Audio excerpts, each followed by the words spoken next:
코로나19 때문에 교회 예배 문제가 새롭게 대두가 되고 있어요.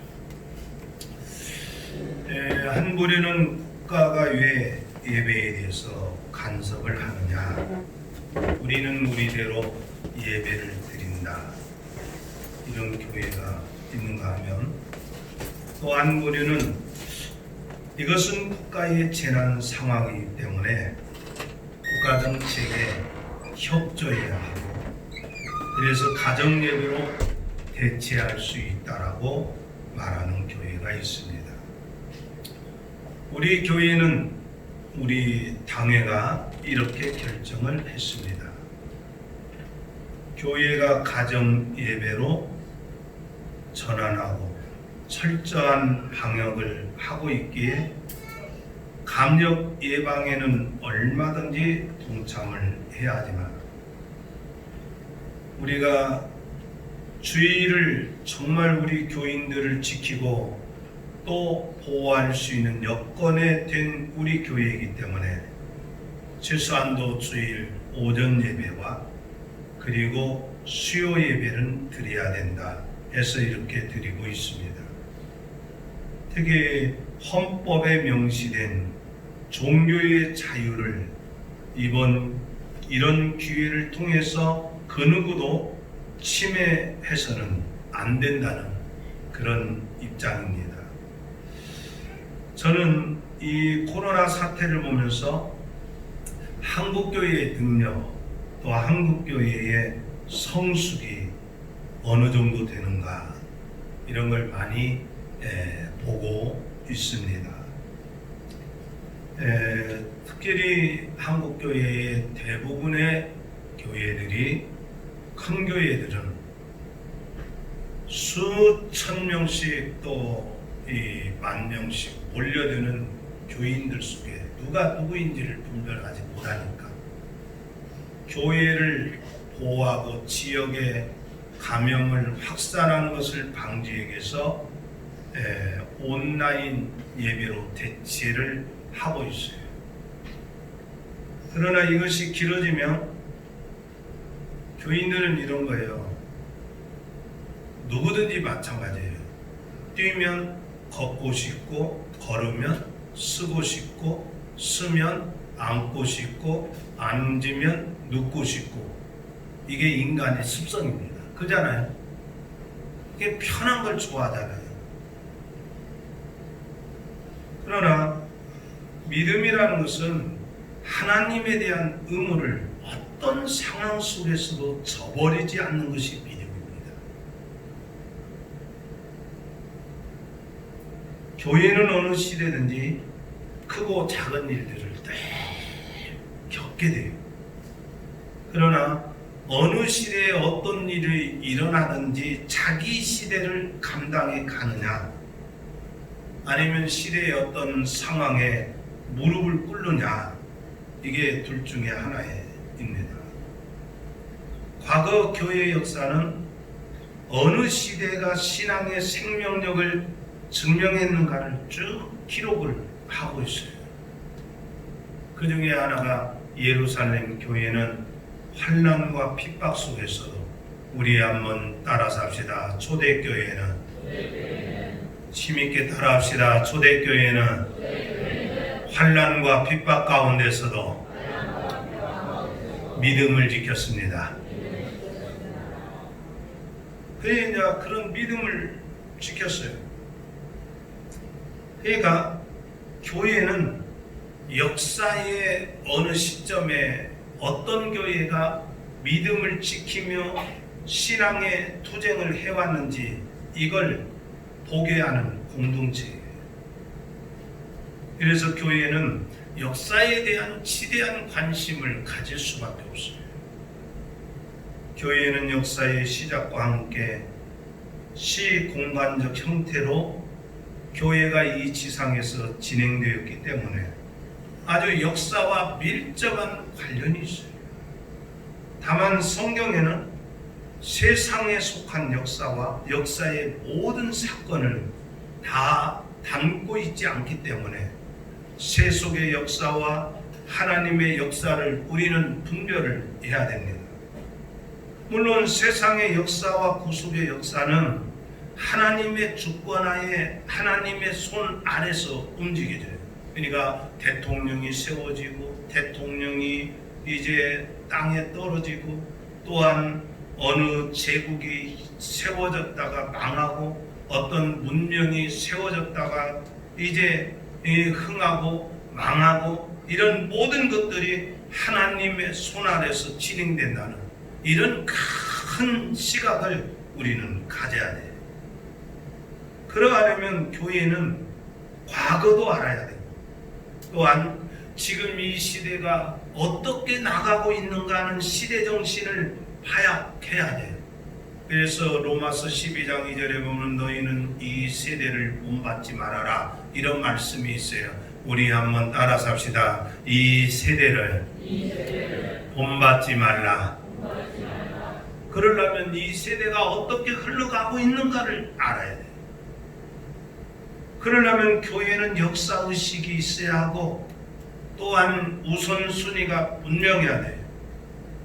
오늘 또 우리가 교회에 대한 한 면을 배울 터인데 이제 세상을 그리워하지 않는 교회가 어떤 관점에서 우리가 세상을 그리워하지 않아야 하는지 이 말씀을 오늘 드리고자 합니다. 이제 이 본문을 보면 주님을 따르겠다고 하는 세 번째 사람이 나옵니다. 그러니까 57절부터 62절 사이에는 세 가지 씬이 나와요. 배경이 나와요. 그러니까 서기관은 자기가 주님을 따르겠다 이렇게 말하고 그 다음에 두 번째 제자는 주님께서 나를 따르라 이렇게 말하고 이제 오늘 본문에는 또 다른 사람이 주님께 요청하기를 이렇게 말합니다. 우리 61절 한번 같이 읽도록 합니다. 시작.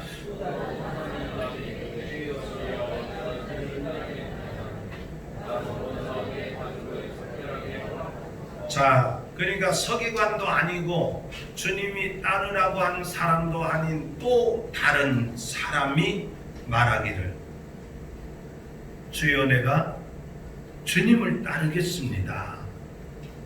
그러나 나로 먼저 가서 이제 가족들과 함께 작별 인사하고 따르겠습니다.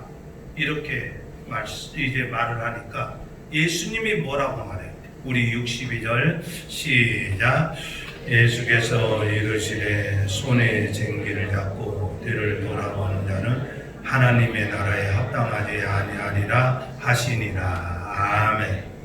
자, 여기 봅시다. 주님, 내가 주님 따르겠습니다. 이렇게 될 때에 주님을 따르는 교회가 하나님의 나라의 사명을 수행할 때 우리는 두 면을 바르게 이해를 해야 돼요. 가정을 돌아보는 일과 주님을 따르는 일이 어떻게 같은 성격이 있고 어떤 차이가 있는지를 바르게 알아야 돼요.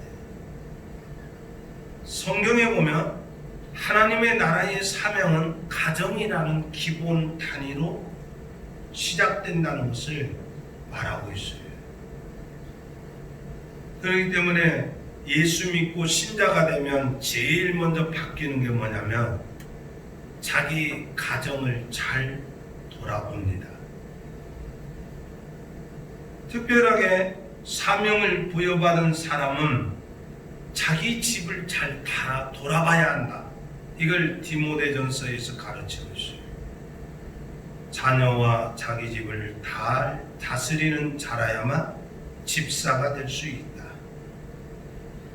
또 하나는 이 감독 역시 자기 집을 잘 다스리며 자녀들을 모든 단정함으로 복종케 하는 자라야 만약 자기 집을 잘 다스리지 못하면 하나님의 교회를 돌아볼 수 없다. 그러니까 감독이 되고 집사가 될 자격은 뭐냐? 기본적으로 자기 집을 잘 돌아봐야 한다. 이런 얘기예요. 이게 만약에 자기 집을 잘 돌아보지 못하면 교회의 일꾼이 될 수 없다. 그러니까 우리가 신앙생활하면서 자기 집안은 돌아보지 않고 종교 삼매경에 빠지는 것은 어디서 하느냐? 사이비 집단에서 하는 거예요. 그래서 하나님께서 안식일법을 주셨을 때도 엿새 동안은 힘써 내 모든 일을 하라 이렇게 말했어요. 유명한 우리 기독교의 그 참 교부 참 위대한 어거스틴은 이런 얘기를 했어요. 노동이 기도이며 기도가 노동이다 이렇게 얘기했어요. 그러니까 무슨 얘기냐면 자기 가정과 직장을 잘 돌아보고 수행하는 사람이 하나님의 나라의 일꾼이 될 수 있다. 이걸 이야기를 하고 있어요. 그런데 신실한 신자는 하나님을 제일로 알되 자기 삶의 영역에서 자기의 의무와 책임을 다합니다. 그러나 오늘 이 본문의 말씀은 가정을 잘 돌아보았던 사람이 특별한 사명을 띠고 나설 때는 뒤를 돌아보지 마라. 우리 한번 따라서 합시다. 사명의 길에 나선 사람은 뒤돌아보지 마라. 그러니까 오늘 이 본문에 주님, 내가 주님을 따르겠습니다.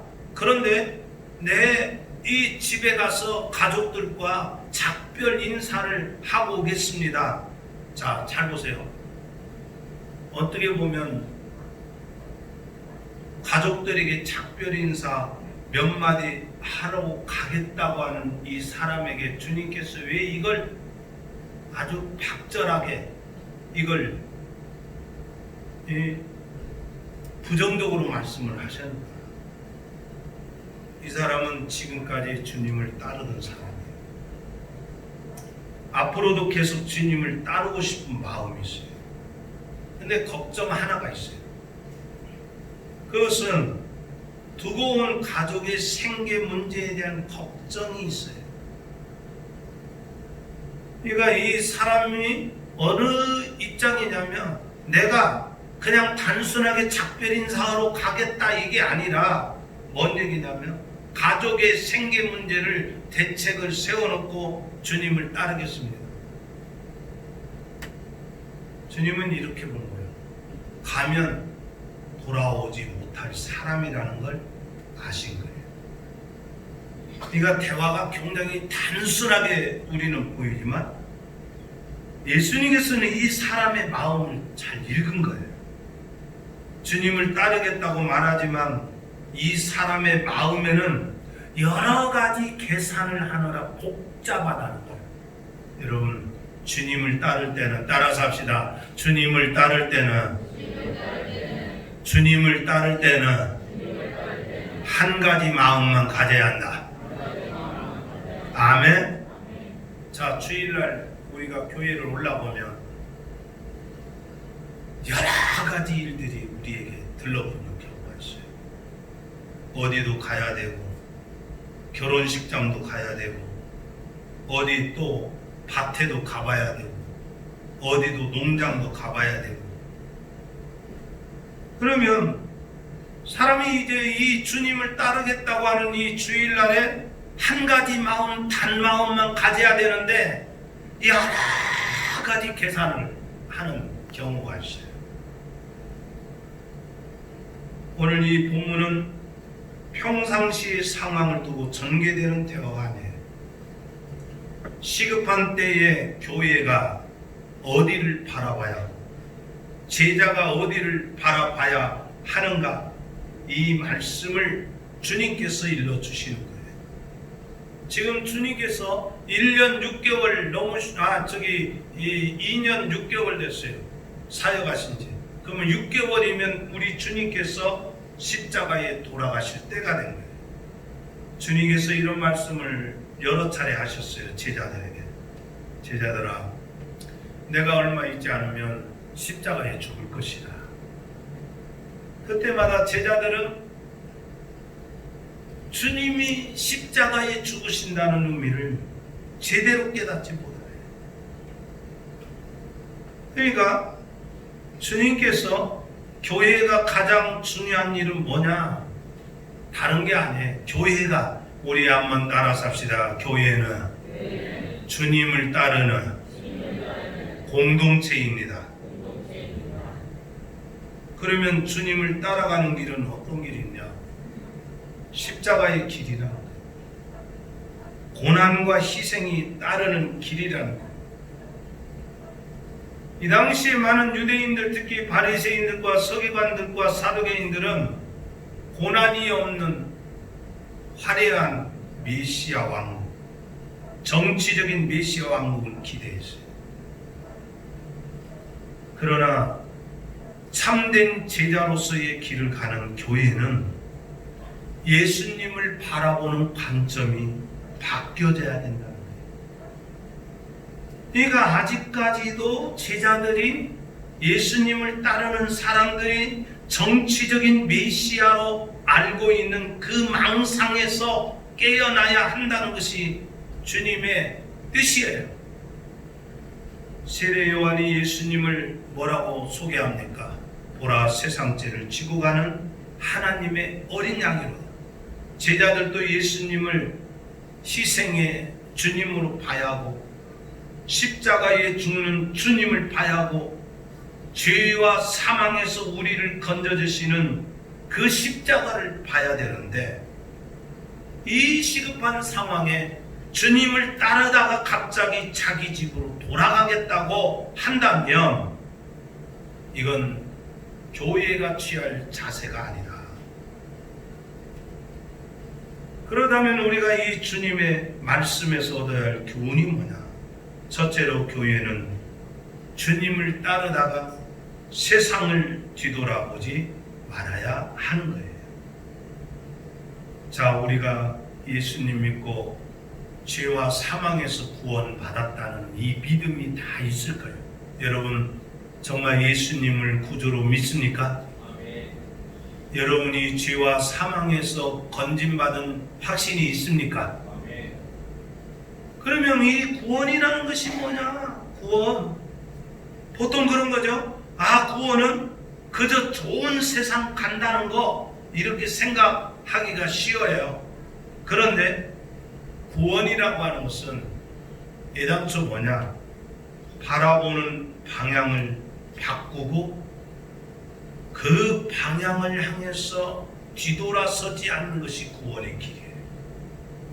신명기 17장 16절을 보면 하나님께서 이스라엘 왕이 될 자격에 대해서 여러 가지 말씀하시지만 그 중에 하나가 애굽으로 가지 마라, 그런 말이에요.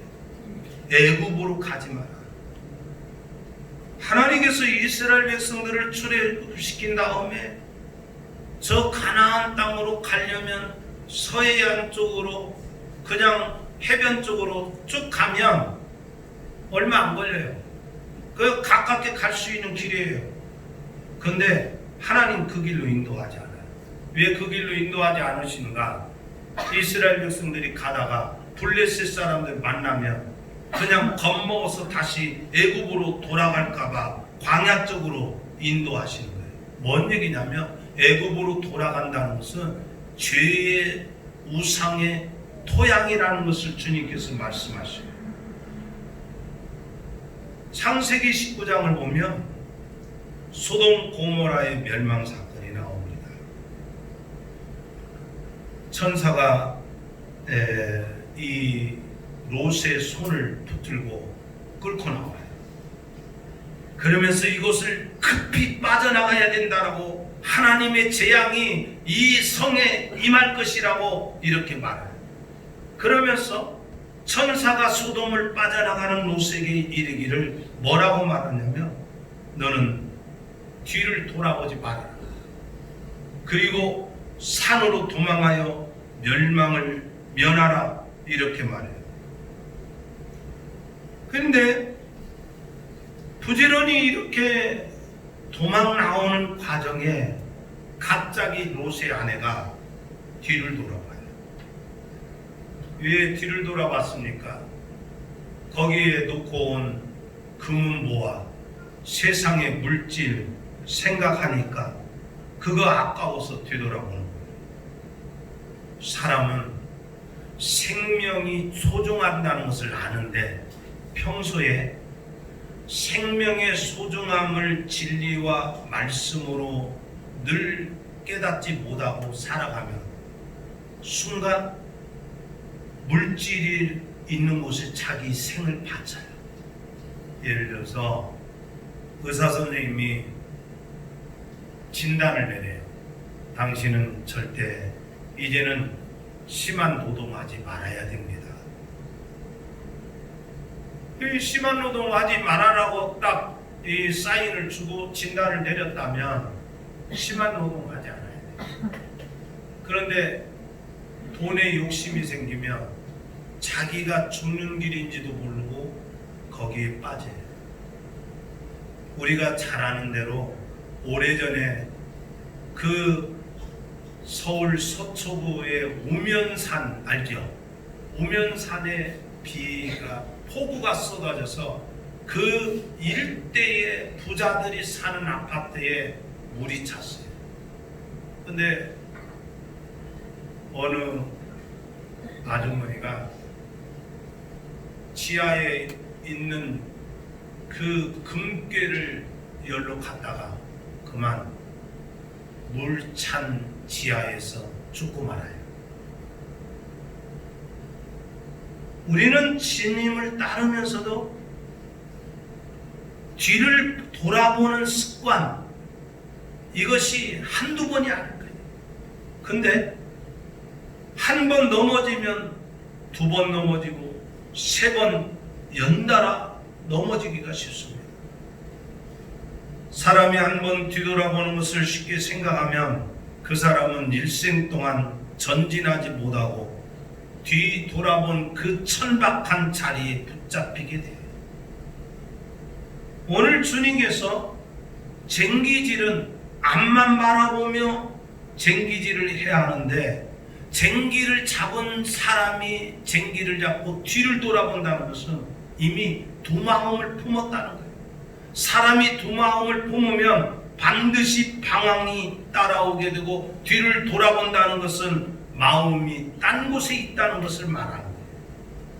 사도 요한은 이렇게 말했습니다. 이 세상이나 세상에 있는 것들을 사랑